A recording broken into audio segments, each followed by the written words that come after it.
Assalamualaikum warahmatullahi wabarakatuh.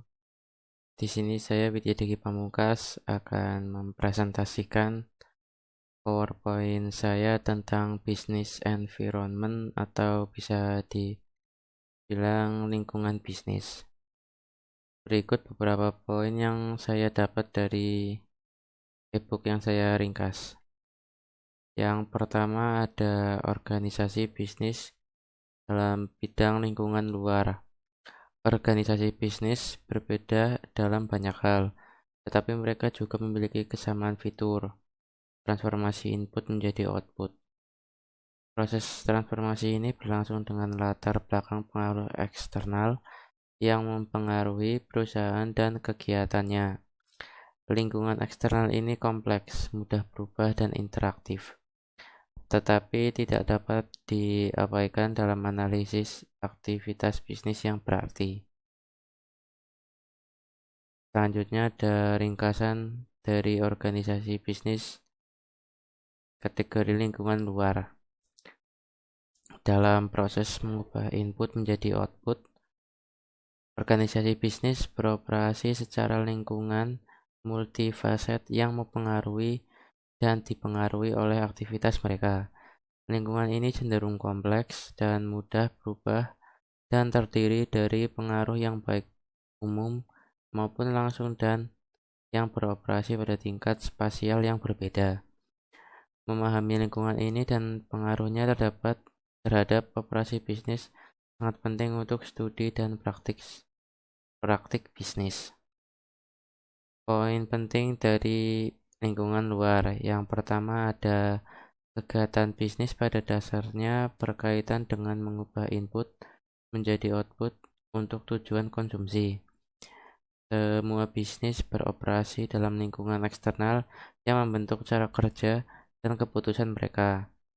Poin ketiga ada lingkungan ini terdiri dari pengaruh-pengaruh yang bersifat operasional dan umum. Lalu ada organisasi bisnis dalam bidang lingkungan dalam. Tema sentral yang dijalankan melalui setiap analisis lingkungan internal adalah gagasan manajemen yang telah mengalami berbagai definisi. Seperti yang digunakan dalam konteks ini, manajemen dipandang baik sebagai sistem peran yang dipenuhi oleh individu-individu yang mengelola organisasi, misalnya pengusaha, manajer sumber daya, koordinator, pemimpin, motivator, dan organisator, dan sebagai proses yang memungkinkan organisasi untuk mencapai tujuannya. Poin pentingnya adalah bahwa manajemen harus dilihat sebagai fungsi dari organisasi, bukan sebagai elemen pengontrol, dan tugasnya adalah memungkinkan organisasi untuk mengidentifikasi dan mencapai tujuan dan untuk beradaptasi dengan perubahan. Manajer perlu mengintegrasikan berbagai pengaruh pada organisasi, termasuk orang, teknologi, sistem, lingkungan, dengan cara yang dirancang terbaik untuk memenuhi kebutuhan organisasi, perusahaan pada saat yang bersangkutan, dan bersiaplah untuk melambangkan perubahan sebagaimana dan ketika keadaan menentukan. Berikutnya ada lingkungan politik. Politik adalah aktivitas universal yang mempengaruhi dunia bisnis dalam berbagai cara. Memahami sistem, institusi, dan proses politik memberikan pemahaman yang lebih besar, wawasan tentang keputusan bisnis dan kompleksitas bisnis lingkungan. Mengingat meningkatnya globalisasi pasar, lingkungan ini memiliki internasional secara elemen domestik dan keduanya saling terikat erat. Menghargai beberapa aspek kunci dari lingkungan ini dan dampaknya terhadap organisasi bisnis sangat penting bagi mahasiswa bisnis dan manajer. Lalu ada hukum dan kebijakan bisnis. Hukum dan kebijakan yang mempengaruhi aktivitas bisnis dibuat oleh politisi dan birokrat yang beroperasi di berbagai tingkat spasial. Di Inggris Raya, keputusan pemerintah daerah dan pusat berasal dari proses diskusi yang kompleks dan negosiasi yang melibatkan berbagai lembaga formal dan informal termasuk politik, partai, dan kelompok penekan dan sering melibatkan internasional dan supranasional tubuh. Proses ini merupakan bagian dari pendekatan demokratis untuk pengambilan keputusan dan memberikan kesempatan bagi individu dan kelompok untuk mempengaruhi pemikiran pemerintah pada keduanya perumusan dan pelaksanaan kebijaksanaan dalam peraturan perundang-undangan. Poin penting politik pada lingkungan bisnis. Yang pertama ada politik adalah aktivitas universal yang mempengaruhi bisnis dari semua jenis dan ukuran. Lalu poin kedua terjadi pada berbagai tingkat spasial dari lokal hingga global. Lalu poin ketiga ada sistem, struktur, dan proses politik mencerminkan nilai-nilai sosial yang mendasari filosofi dan ini mempengaruhi cara di mana keputusan besar diambil. Lalu poin keempat, dalam sistem pemerintahan yang demokratis, lembaga-lembaga politik utama cenderung termasuk sistem pemilihan, sistem kepartaian, pengambilan keputusan yang representatif, perakitan, dan sistem untuk mengartikulasikan kepentingan bagian. Lalu poin kelima ada 3 fungsi utama pemerintahan adalah legislatif, eksekutif, dan yudikatif. Poin keenam ada institusi politik, praktik, dan proses cenderung bervariasi antar negara. Pemerintahan yang demokratis dicirikan oleh sistem demokrasi perwakilan dan oleh checks and balance politik, sosial dan ekonomi yang bertindak sebagai kendala tindakan pemerintah. Lalu ada poin terakhir yaitu organisasi bisnis dan badan yang mewakili mereka adalah tekanan utama kelompok dalam masyarakat demokratis dan merupakan bagian penting dari lingkungan eksternal dalam pemerintahan dan lembaga-lembaganya beroperasi. Lalu berikutnya ada konteks sumber daya. Bisnis merupakan berbagai kegiatan, tetapi kegiatan utama mereka adalah memproduksi barang dan jasa yang akan dijual di pasar. Dalam input proses produksi diubah menjadi output. Input kunci ke dalam proses produksi adalah orang, teknologi, dan sumber daya alam. Lalu ada lingkungan hukum. Seperti halnya individu, ada dan menjalankan aktivitasnya dalam kerangka hukum yang berasal dari kebiasaan dan praktik.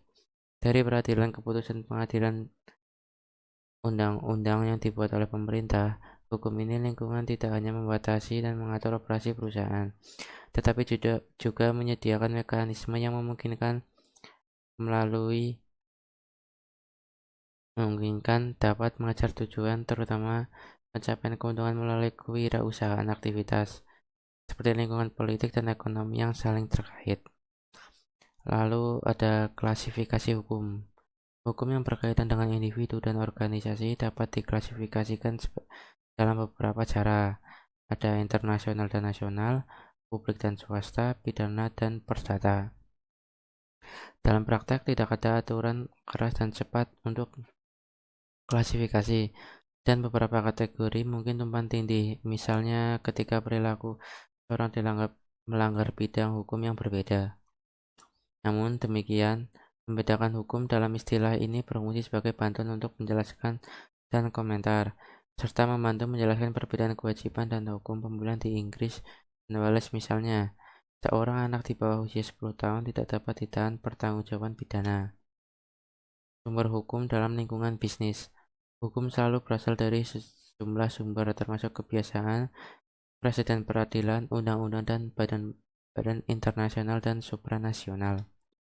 Inti dari hukum dalam lingkungan bisnis, semua kegiatan bisnis mulai dari pendirian organisasi hingga penjualan produk kepada pelanggan dipengaruhi oleh hukum.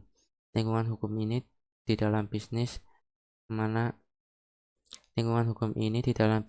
yang mana dan beroperasi berkembang dari waktu ke waktu merupakan pengaruh utama pada perusahaan semua ukuran dan di semua sektor, seperti yang diilustrasikan oleh pemeriksaan beberapa undang-undang utama yang mengatur hubungan antara bisnis dan pelanggannya. Sebagian besar konsumen hukum berasal dari relatif baru dan berasal dari upaya oleh pemerintahan berturut-turut untuk memberikan individu dengan ukuran perlindungan terhadap minoritas. Perusahaan yang berlaku dengan cara yang dianggap tidak tepat diterima, Secara bersamaan, mereka juga menyediakan kerangka kerja bagi organisasi yang bereputasi baik untuk menjalankan bisnis mereka dan seperti bertindak sebagai insentif untuk aktivitas kewirausahaan di ekonomi berbasis pasar. Poin penting hukum dalam lingkungan bisnis. Yang pertama, ada aturan hukum di mana bisnis ada dan beroperasi merupakan bagian penting dari lingkungan eksternal organisasi bisnis. Poin kedua, hukum yang mempengaruhi bisnis berasal dari berbagai sumber, termasuk kebiasaan, keputusan pengadilan, dan undang-undang. Poin ketiga, ada kontrak, agensi, dan perlindungan konsumen adalah tiga bidang utama yang mengatur pekerjaan bisnis sehari-hari. Poin keempat, penawaran, penerimaan, pertimbangan, niat untuk menciptakan hubungan hukum, dan kapasitas adalah elemen sentral dalam hukum kontrak. Poin kelima, hubungan antara bisnis dan pelanggan mereka diatur oleh berbagai hukum. Banyak diantaranya berasal dari undang-undang. Lalu poin terakhir ada perlindungan yang diberikan kepada konsumen oleh hukum. Banyak organisasi juga beroperasi di bawah kode etik yang disepakati. Lalu ada sistem market. Sebagai bagian dari aktivitas produk normal mereka, bisnis terlibat dalam pembelian seperti tenaga kerja dan bahan mentah atau pengeluaran barang jadi atau produk. Jual beli terjadi di pasar dan meskipun ada banyak berbagai jenis pasar, analisis dasarnya tetap sama. Mekanisme market di setiap pasar akan ada pembeli dan penjual, entah bagaimana mereka harus disatukan hingga penjualan dapat terjadi. Mekanisme pasar adalah jalan masuknya yang terjadi dalam ekonomi pasar. Di pasar produk pembeli adalah rumah tangga dan penjual adalah perusahaan. Dalam bahasa ekonomi, rumah tangga menuntut barang atau jasa dan perusahaan memasok barang atau jasa tersebut. Setiap ini akan dipertimbangkan secara terpisah terlebih dahulu dan kemudian disatukan.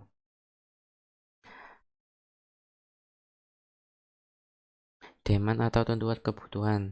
Kuantitas yang diminta mengacu pada kuantitas barang atau jasa yang rumah tangga bersedia dan mampu membeli pada harga tertentu. Definisi ini menunjukkan bahwa permintaan efektif yang penting meskipun banyak orang ingin memiliki Rolls-Royce, mereka tidak mampu membelinya sehingga permintaan mereka tidak efektif di pasar. Permintaan akan barang atau jasa tergantung pada jumlah faktor yaitu harga barangnya dan kualitas dari barang atau jasa tersebut. Suplai barang. Di sisi lain dari pasar adalah sisi penawaran. Di pasar barang dan jasa itu adalah perusahaan yang memasok. Kuantitas yang ditawarkan suatu barang didefinisikan sebagai kuantitas yang ingin dan mampu ditawarkan oleh perusahaan ke pasar pada tingkat tertentu harga. Sekali lagi, perhatikan kata-kata dari definisi tersebut demikian rupa sehingga hanya mencakup penawaran yang efektif dan seperti halnya permintaan diukur selama periode waktu tertentu.